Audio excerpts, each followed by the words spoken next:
Hello guys, good morning. Welcome to Tally Lucas Computer Training. Guys, ఇంతవరకు మీరు మన యొక్క ఛానల్ని విజిట్ చేయలేకపోయిన వాళ్ళకి కావచ్చు, రెగ్యులర్గా చూసే వాళ్ళకి కావచ్చు. సో మన ఛానల్ నుంచి మీరు రియాలిటీలో యూజ్ పొందుతున్నట్లయితే ప్లీజ్ దయచేసి మన యొక్క ఛానల్ని సబ్స్క్రైబ్ చేసుకోండి. అదేవిధంగా బెల్ ఐకాన్ మీద క్లిక్ చేసుకోండి. సో మనం పెట్టేటువంటి ఎలాంటి వీడియో అయినా మీకు నోటిఫికేషన్స్ రూపంలో రావడం జరుగుతుంది. సో మనం ఇక్కడ చూసినట్లయితే మన యొక్క ఛానల్లో ప్రతి ఒక్కటండి టాలీ ERP9 కావచ్చు, టాలీ ప్రైమ్ కావచ్చు, నెంబర్ ఆఫ్ వీడియోస్ ఇక్కడ ఉంటాయి. సో మీరు మన యొక్క ఛానల్ని విజిట్ చేసినట్లయితే మీరు ఒకవేళ మీ దగ్గర అమౌంట్ ఉన్నా లేకపోయినా each and everything technical points కావచ్చు, ఓకేనా, టాలీ ప్రైమ్ లేటెస్ట్ వర్షన్ ఏదైతే ఉంటుందో దానికి రిలేటెడ్గా టోటల్ ఇన్ఫర్మేషన్ దీంట్లో ఉంటుంది. మీరు వన్స్ మన యొక్క ఛానల్ విజిట్ చేస్తే కంపల్సరీగా రియాలిటీలో ఎలాంటి డౌట్స్ లేకుండా, ఎవరి మీద డిపెండ్ అవ్వకుండా మీ అంతటకు మీరే ఏ ప్రాబ్లం అయినా సాల్వ్ చేసుకోవడానికి ఈజీగా ఉంటుంది. ఓకేనా? సో మీరు మా యొక్క ఛానల్ని విజిట్ చేస్తారనుకుంటున్నాను. చూడండి, చాలా ఇన్ఫర్మేషన్ గెయిన్ చేసుకోండి. అదేవిధంగా మీ ఫ్రెండ్స్ కూడా షేర్ చేయండి. ఓకేనా? సో ఇప్పుడు మనం మెయిన్ టాపిక్లో ఎంటర్ అవుదాం. ఓకే గైస్, మనం మెయిన్ టాపిక్లోకి వద్దాము.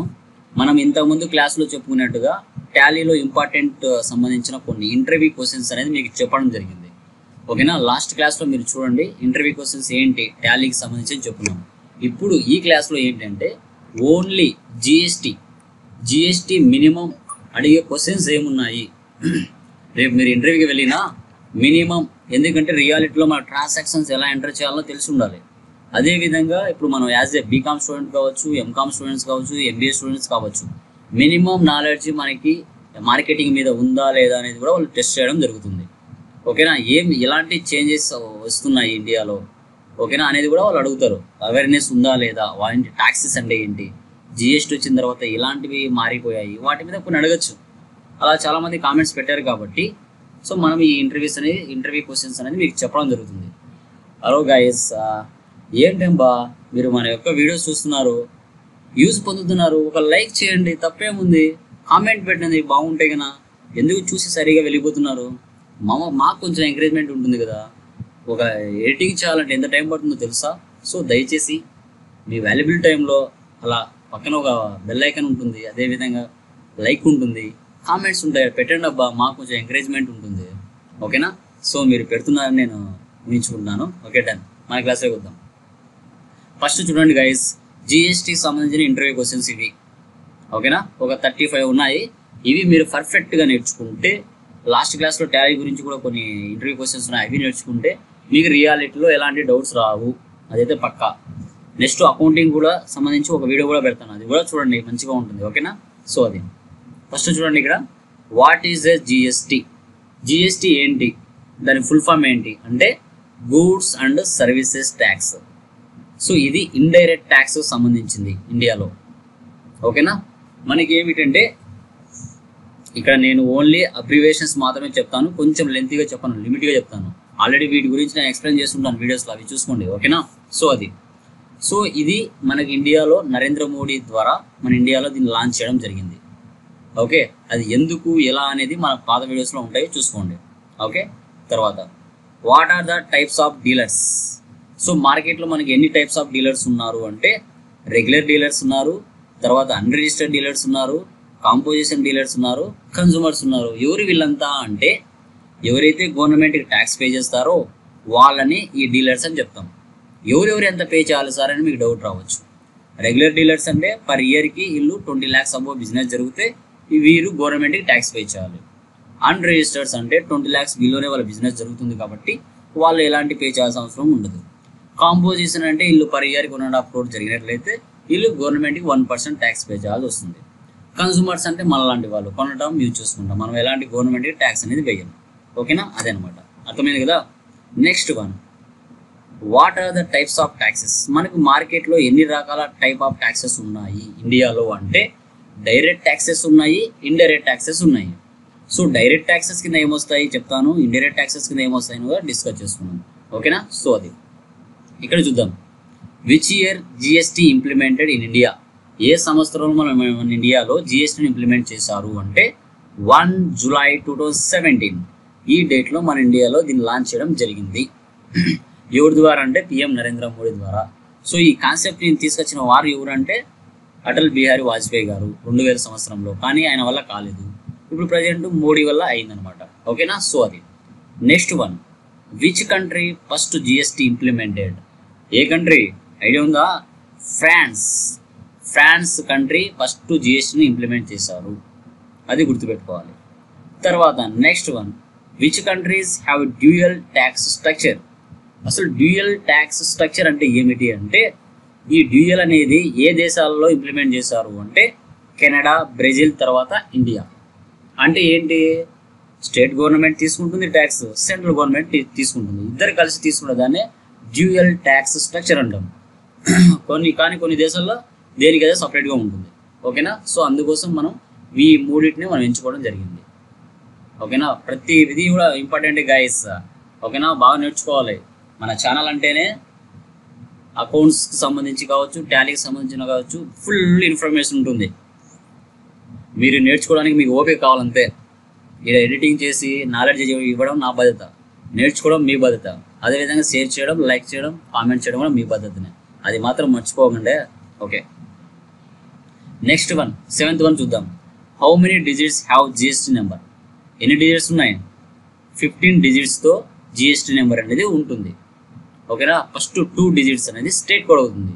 తర్వాత రిమైనింగ్ 10 అనేటివి మనకి పాన్ నెంబర్ అంటారు.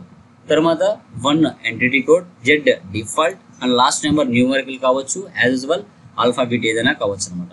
ఓకేనా. సో అది next one, what is the Andhra Pradesh GST code? అంటే ఏంటి? 37 ఆంధ్రప్రదేశ్ది. అదే తెలంగాణది అయితే 36, తమిళనాడుది అయితే చెప్పండి, తమిళనాడు అయితే ఎంత ఉండేది? 33. ఇలా ఉంటాయి. తర్వాత కర్ణాటకది 29 అనేసి, ఢిల్లీది 07 అని, ఇలా డిఫరెంట్గా ఉంటాయి. అది కూడా మనం ఒక వీడియో చెప్పుకున్నాం, చూసుకోవచ్చు ఫుల్ వాటి గురించి. తర్వాత what is the GST full form? Central goods and services tax అంటాం. ఓకేనా. జిఎస్టీ ఫుల్ ఫామ్ అది. ఓకే. అది సెంట్రల్ గవర్నమెంట్ అనమాట. తర్వాత what is the SGST full form? State goods and service tax అని చెప్పుకుంటాం. ఓకేనా. తర్వాత what is the IGST full form? Integrated goods and services tax అని చెప్తాం. ఇది సిజిఎస్టీ, హెచ్జిఎస్టీ వచ్చేసి మనము విత్ స్టేట్లో కొని విత్ స్టేట్లో అమ్మితే ఆ 2 ట్యాక్స్లు పడతాయి. ఒకవేళ మనం అదర్ స్టేట్ నుంచి పర్చేజ్ చేసినా లేకుంటే అదర్ స్టేట్కే సేల్ చేస్తే అప్పుడు ఐజిఎస్టీ ట్యాక్స్ పడుతుంది. ఇది మీరు గమనించాలి guys. Okay. So next one, who is the regular dealers? So regular dealers అన్న ఎవరు అంటారు? పర్ ఇయర్కి 20 lakhs అబోవ్ వాళ్ళ బిజినెస్ జరిగితే వాళ్ళని రెగ్యులర్ డీలర్స్ అంటారు. వీళ్ళు గవర్నమెంట్కి ట్యాక్స్ అనేది పే చేయాలి. తర్వాత వాళ్ళు ఐటీ రిటర్న్ కూడా చేసుకుంటారు. పే చేసింది మళ్ళీ రిటర్న్ కూడా రావడం జరుగుతుంది. తర్వాత who is the composition dealers? Per year వీళ్ళు 1.5 crore బిజినెస్ జరిగితే వీళ్ళు గవర్నమెంట్కి 1% మాత్రమే ట్యాక్స్ పే చేస్తారు. ఓకే. తర్వాత who is the unregistered dealers? వీళ్ళు వచ్చేసి 20 lakhs బిలోనే ఒక బిజినెస్ ఉంటుంది కాబట్టి వీళ్ళు ఎలాంటి గవర్నమెంట్ ట్యాక్స్ అనేది పే చేయాల్సిన అవసరం లేదు. అది గుర్తుపెట్టుకోండి. ఓకే. ఇవన్నీ మినిమం గైస్. మినిమం అంటే చిల్లి క్వశ్చన్స్ అంటారు. ఇవే అడిగేది, ఎక్కువ ఏం అడగరు ఇంటర్వ్యూలో. మీరు వీటి గురించి మినిమం నాలెడ్జ్ పెట్టుకుంటే మనకి మంచిది అనమాట. Okay. Next, what is the GSP? అంటే గూడ్స్ సువిధా ప్రొవైడర్ అంటారు. ఎవరైతే ఆడిటర్స్ ఉంటారో గవర్నమెంట్కి రిటర్న్స్ అనేది ఫైల్ చేస్తూ ఉంటారో ఆ రిటర్న్ ఫైల్ చేసేటప్పుడు గూడ్స్ సువిధా ప్రొవైడర్ అనే ఒక సాఫ్ట్వేర్ మంచిగా ఉపయోగపడుతుంది. ఓకేనా. So what is the GSTR 1 అంటే ఏంటి? It is a sales return. అంటే మనం గవర్నమెంట్కి సేల్ చేస్తాం, గవర్నమెంట్ ట్యాక్స్ పే చేస్తాం కదా. జిఎస్టిఆర్ 1 అంటే సేల్స్ పే చేయడం అనమాట, మంత్లీ. ఓకేనా. తర్వాత వాట్ ఈస్ ద జిఎస్టిఆర్ 2 అంటే ఏంటి? Purchase return. మన గవర్నమెంట్కి పర్చేజ్ ఎంత చేస్తామో దానికి సంబంధించి ట్యాక్స్ అనేది పే చేయాలి. జిఎస్టిఆర్ 1 అంటే సేల్స్ ట్యాక్స్ పే చేయాలి. జిఎస్టిఆర్ 3B అంటే inverse and outwards for a month. ఇదేంటి? పర్ మంత్లో మనకు చూసుకున్నట్లయితే పర్చేజ్ చేస్తాం, సేల్ చేస్తాం. ఎంత చేసాము, 5% ఎంత ఉంది, 12% ఎంత ఉంది, 18 ఎంత ఉంది, 28 ఎంత ఉంది, అవన్నీ మనకి తెలియాలంటే కంపల్సరీగా మనము పర్ మంత్ జిఎస్టిఆర్ 3B చూస్తే మనకి ఒక క్లారిటీ వస్తుంది. అది గవర్నమెంట్కి పే చేయొచ్చు.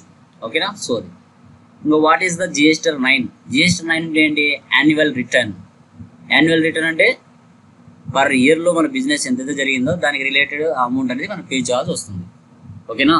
తర్వాత what is the VAT, value added tax అంటారు. ఇది జిఎస్టీ రాకముందు మన ఇండియాలో 2005లో దీన్ని ఇంట్రొడ్యూస్ చేశారు. అప్పుడు ఏంటి, ఇన్పుట్ ట్యాక్స్ అవుట్పుట్ ట్యాక్స్ పడేది. ఓకేనా. తర్వాత what is the CST, central sales tax అంటాం. ఇది అప్పుడు మనం వ్యాట్లో ఉన్నప్పుడే వేరే రాష్ట్రంగా అమ్మినా తర్వాత కొనినా సిఎస్టీ ట్యాక్స్ అనేది పడేది. Okay. What is the sin, challan identification number. ఇది మనం చలాన్ కడతాం కదా, అప్పుడు రిసిప్ట్ వస్తుంది కదా, దానికి సంబంధించి రిలేటెడ్. తర్వాత what is the ADE, additional duty exchange, దాని ఫుల్ ఫామ్ అనమాట. Next what is the SAD, special additional duty. వీటన్నిటి గురించి కూడా మనం ఒక 60 సెకండ్స్లో వీడియో చేస్తున్నాం, అవి ఒకసారి చూసుకోండి బాగా. తర్వాత what are the direct taxes in India, ఏమున్నాయి, income tax, gift tax, wealth tax, capital gains tax, వీటిని డైరెక్ట్ ట్యాక్సెస్ అంటాం. ఇండైరెక్ట్ ట్యాక్సెస్ అంటే ఏమున్నాయి, goods and services tax, value added tax, custom duty, excise duty, sales tax, వీటన్నిటిని indirect taxes కింద ఇండియాలో వారిని వర్ణించడం జరిగింది. తర్వాత what is the POS, POS అంటే ఏంటి, పాయింట్ ఆఫ్ సేల్స్. వీటి మీద మనం ఒక ప్రాబ్లం కూడా చేస్తున్నాం, అది ఒకసారి చూసుకుంటే క్లారిటీ వస్తుంది బాగా. ఓకేనా. ఎప్పుడైనా మనం ఏదైనా రీటైల్ షాప్స్కి వెళ్ళినప్పుడు, షాపింగ్ మాల్స్కి వెళ్ళినప్పుడు మన దగ్గర డబ్బు లేనప్పుడు, ఓకేనా, డెబిట్ కార్డు కానీ క్రెడిట్ కార్డు కానీ లేకుంటే గిఫ్ట్ వోచర్స్ కానీ అలా పే చేస్తూ ఉంటాం. సో అలా అనమాట. తర్వాత what is the POP, point of purchases. ఇది కూడా సేమ్ దానికి లాగానే వస్తుంది. తర్వాత what is the CVD, countervailing duty.